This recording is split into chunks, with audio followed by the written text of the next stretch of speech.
warahmatullahi wabarakatuh. Bertemu kembali dengan saya Fatimatul Zahro, guru biologi dari SMA Hang Tuah 5 Sidoarjo.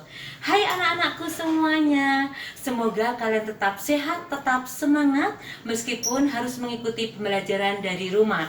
Kali ini pembelajaran biologi untuk semester ganjil akan kita awali dengan materi pertumbuhan dan perkembangan pada makhluk hidup. Selamat mengikuti pembelajaran biologi kali ini. Anak-anakku semua, sebelum kita melanjutkan pembelajaran kali ini, marilah kita sedikit mereview apa yang sudah kita pelajari pada pembelajaran sebelumnya. Sebelumnya kalian sudah mempelajari mengenai definisi pertumbuhan dan perkembangan, serta apa perbedaan antara pertumbuhan dan perkembangan.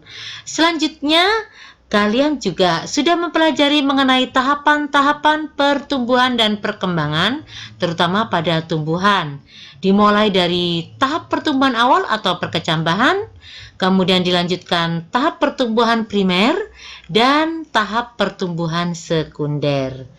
Untuk tahap pertumbuhan awal, kalian sudah mempelajari mengenai apa yang dimaksud dengan biji sebagai organ generatif dari tumbuhan.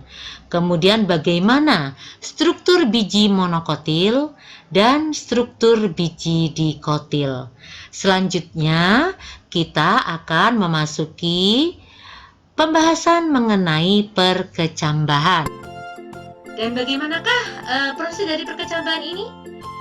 Apa sih yang dimaksud dengan perkecambahan? Perkecambahan adalah munculnya plantula atau tanaman kecil dari biji. Coba kalian amati bagaimana proses fisika yang terjadi pada saat biji ini berkecambah, ya. Jadi ada proses-proses fisika yang akan dialami oleh biji ketika dia akan berkecambah. Kalian bisa mengamati gambar ini. Anak-anak, bagaimana sih biji itu bisa berkecambah? Proses perkecambahan itu diawali dengan yang namanya imbibisi. Imbibisi adalah penyerapan air oleh biji. Oleh karena itu, kalau kalian mengecambahkan biji, maka di sekitar biji itu harus ada air, harus lembab medianya. Karena perkecambahan tidak akan terjadi jika tidak ada yang namanya proses imbibisi atau proses penyerapan air oleh kulit biji. Penyerapan air ini akan menyebabkan kulit biji menjadi retak. Kemudian akan terjadi proses perkecambahan, di mana dalam biji sel-sel akan mengembang dan kemudian muncullah yang namanya calon akar atau radikula. Anak-anak kalian pernah nggak mengalami atau melakukan percobaan berbagai macam biji yang kalian kecambahkan? Kenapa ya?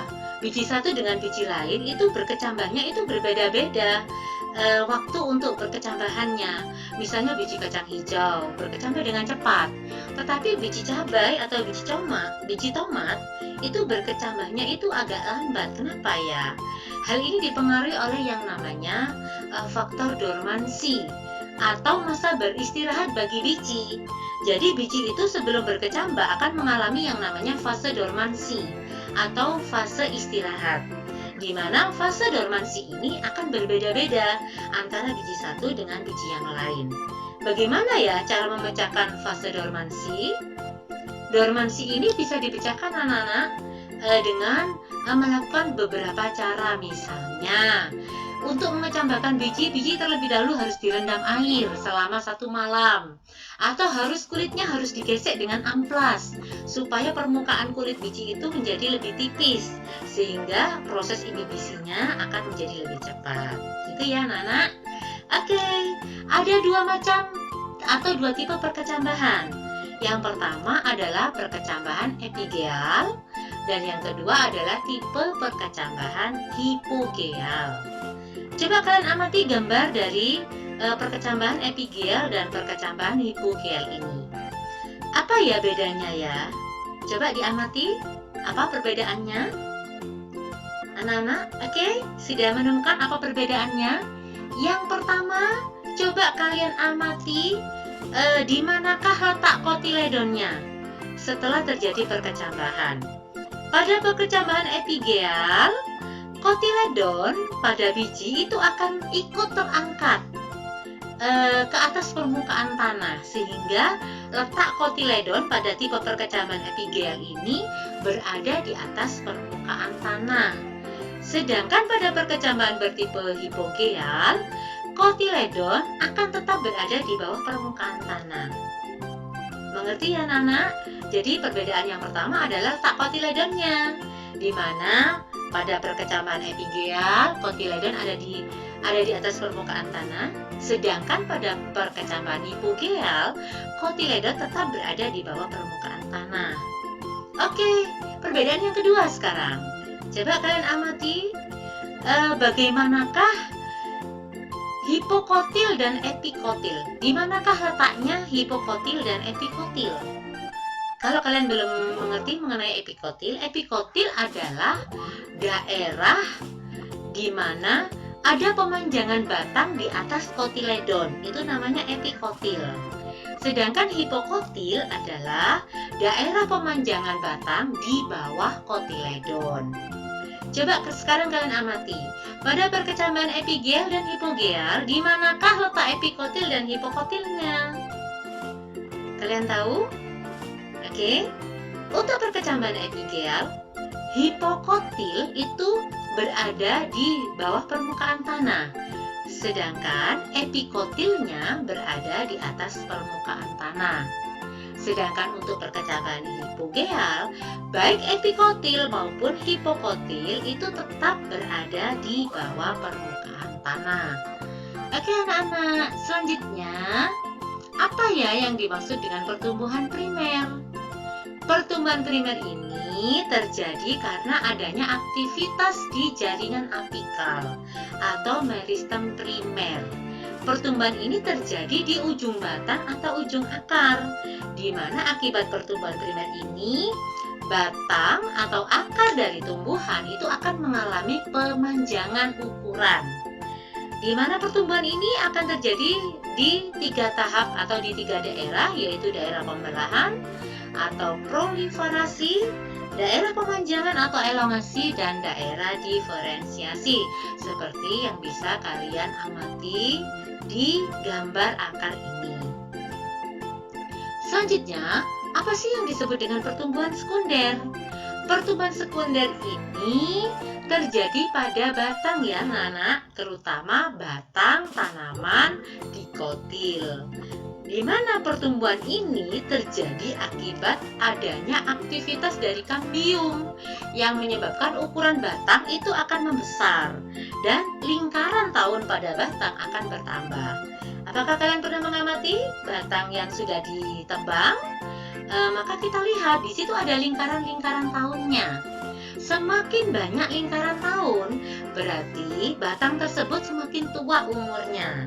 Karena batang ini sudah mengalami pertumbuhan sekunder yang bertahun-tahun, sehingga diameter batangnya akan lebih lebar jika dia memiliki usia atau umur yang lebih panjang. Gitu ya anak-anak. Jadi pertumbuhan primer terjadi pada meristem apikal atau titik-titik tumbuh primer, yaitu di ujung batang dan ujung akar. Sedangkan pertumbuhan sekunder terjadi pada tengah batang, di mana dari hasil pertumbuhan sekunder ini, maka batang akan mengalami penambahan diameter. Oke, selanjutnya perbedaan antara pertumbuhan primer dengan pertumbuhan sekunder bisa kalian lihat ya di tabel ini. Silakan diamati apa saja perbedaan antara pertumbuhan sekunder dengan pertumbuhan primer, seperti yang sudah Ibu jelaskan tadi. Oke anak-anak, selanjutnya kita akan menuju ke faktor-faktor yang mempengaruhi pertumbuhan dan perkembangan, terutama faktor yang mempengaruhi pertumbuhan. Coba kalian cermati ya untuk materi ini, karena nantinya kalian akan melakukan percobaan mengenai pengaruh dari faktor eksternal atau faktor luar yang akan mempengaruhi pertumbuhan dan perkembangan dari suatu tanaman. Oke anak-anak, ada dua faktor yang bisa mempengaruhi pertumbuhan dan perkembangan pada tumbuhan, yaitu faktor luar atau kita sebut faktor eksternal dan faktor dalam atau kita sebut faktor internal. Apa saja faktor luar ini? Ada nutrisi, misalnya kita berikan pupuk kepada tanaman atau kita berikan bahan-bahan organik pada tanaman. Ini adalah nutrisi atau ketika dia itu tumbuh di tanah, maka di tanah itu kan ada sisa-sisa dari bahan organik yang telah lapuk, yang telah dilakukan oleh bakteri ataupun cacing. Maka bahan organik ini yang sudah dilapukkan menjadi bahan anorganik, ini akan menjadi nutrisi bagi tanaman. Kemudian faktor luarnya juga ada air, cahaya, kelembapan, suhu. Sedangkan faktor dalam ada gen, kemudian juga ada hormon tumbuhan atau fitohormon. Oke, selanjutnya apa sih pengaruh dari cahaya? Tentunya kalian tahu bahwa cahaya adalah sumber energi utama bagi tumbuhan, terutama pada saat tumbuhan melakukan fotosintesis. Karena dari cahaya ini, tumbuhan akan memperoleh energi yang akan bisa mengubah atau memecahkan unsur air atau H2O menjadi H2 dan oksigen. Untuk lebih jelasnya nanti akan kita pelajari lebih lanjut mengenai fotosintesis ini di materi berikutnya, yaitu materi metabolisme. Oke anak-anak, selanjutnya untuk faktor kelembapan. Apa sih pengaruh kelembapan untuk pertumbuhan tanaman? Kalian bisa melihat di sini ya, anak-anak. Silakan dicermati apa sih pengaruh dari pertumbuhan ini dipengaruhi oleh kelembapan. Bagaimana sih pengaruh kelembapan terhadap pertumbuhan? Ya, karena kelembapan ini menyangkut air, anak-anak. Ketersediaan air di udara maupun di tanah, maka kelembapan ini berpengaruh sangat besar bagi tumbuhan, terutama dalam upaya tumbuhan untuk menyerap air sebagai bahan utama dari fotosintesis. Kemudian kita ke faktor internal, anak-anak. Ada dua, yaitu gen dan juga hormon. Bisa kita lihat untuk gen. Itu gen adalah merupakan substansi pengatur sifat-sifat yang akan diturunkan kepada keturunannya. Jadi gen ini mengontrol reaksi kimia di dalam sel. Misalnya kita menanam dua batang tumbuhan mawar. Ternyata dari dua batang ini pertumbuhannya itu tidak sama. Padahal kita sudah memperlakukan dia dengan faktor-faktor eksternal yang sama. Kenapa ya kok dia tidak sama?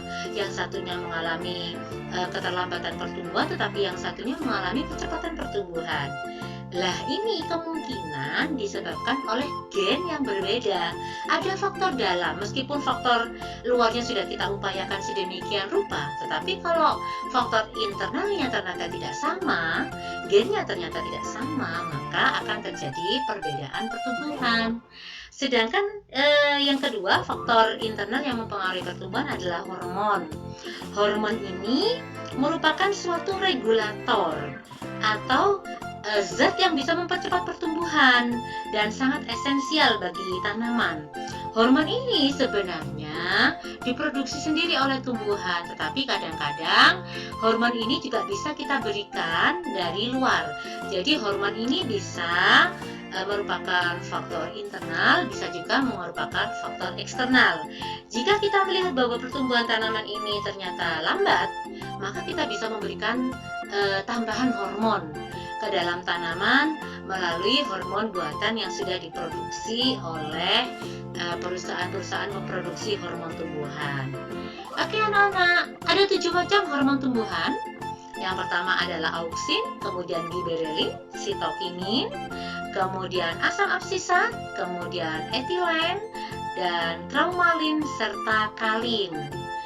Kalian bisa membaca literatur lebih lanjut tentang hormon ini, apa saja pengaruhnya terhadap tumbuhan.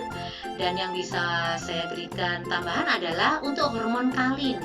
Hormon kalin ini dibagi menjadi 4, yaitu fitokalin, rizokalin, kaulokalin, dan juga antokalin. di mana fitokalin akan berfungsi untuk mempercepat adanya pembentukan dari batang baru dalam tumbuhan. Antokalin mempercepat pertumbuhan atau pembentukan bunga baru, kemudian rizokalin akan mempercepat pertumbuhan akar baru. Ya anak-anak, demikianlah peranan dari hormon ini yang bisa kalian pelajari lebih lanjut. Silahkan nanti kalian akan mencari literatur yang lebih luas lagi mengenai peranan-peranan hormon ini. Demikianlah pembelajaran biologi untuk kali ini. Selanjutnya kalian akan mengikuti video tutorial mengenai praktikum atau percobaan pengaruh faktor luar atau faktor eksternal terhadap pertumbuhan dan perkembangan tanaman. Terima kasih atas perhatian kalian semua. See you next time. Assalamualaikum warahmatullahi wabarakatuh.